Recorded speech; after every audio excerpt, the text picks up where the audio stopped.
El 9 de junio, 1 millón de personas ocuparon las calles de Hong Kong para protestar contra una propuesta de ley que permitía extraditar a personas detenidas a China.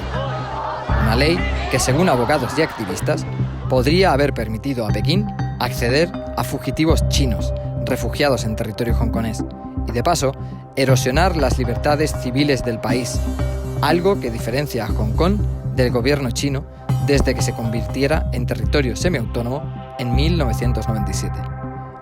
Días después, el 12 de junio, la Cámara decidió someter la ley a votación, pero cientos de miles de hongkoneses se lanzaron a la calle y centraron la protesta en el edificio del Consejo Legislativo, y semanas después, incluso, llegarían a ocuparlo durante unas horas. La protesta, que venía siendo pacífica, había subido un peldaño. Desde ese día, las protestas se recrudecieron y aumentaron en manifestantes. Y tras semanas de protestas y violencia, la primera ministra Carrie Lam accedía a suspender la ley indefinidamente.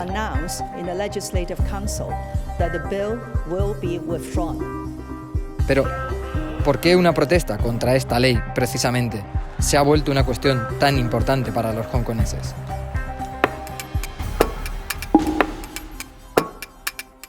En los últimos años, los hongkoneses están más movilizados que nunca, y la razón principal hay que buscarla en las injerencias de China en su política y sus leyes. En 2003, 500.000 de personas salieron a la calle para parar una ley que castigaba a quien hablara en contra de China.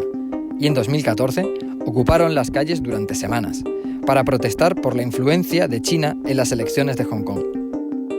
Los hongkoneses se esfuerzan en defender la independencia de su sistema judicial y legislativo, que desde la descolonización británica de la región en 1997 les permite tener una serie de privilegios, de derechos y libertades que les alejan del sistema chino. Pero el acuerdo que mantiene esta autonomía, bautizado Un país, dos sistemas, tiene fecha de caducidad. Es el año 2047, cuando está previsto que Hong Kong sea reabsorbida por China, algo que China se preocupa constantemente por recordar y a veces por intentar acelerar. Pero enfrente se encuentra a gran parte de la sociedad hongkonesa que parece decidida a oponerse. Los manifestantes, más allá de la ley de extradición, piden cambios que aseguren la independencia de su sistema frente a China. Por otro lado, exigen también la amnistía para los arrestados y que se celebren elecciones abiertas y libres para elegir a los representantes de la Cámara Legislativa, algo que ahora no ocurre, ya que 1/3 de la Cámara no es elegida por sufragio, sino que está ocupada por los representantes de las fuerzas industriales del país. Y en este caso, la mayoría tiene algún interés con China. Aunque la presidenta Lam desactivó la ley de extradición en septiembre, los protestantes no han rebajado su actividad. De hecho, la violencia alcanzó un nuevo nivel durante las protestas del 1 de octubre, el día de la celebración del Día Nacional Chino. Esa jornada se produjo el primer disparo de fuego real por parte de la policía sobre un manifestante.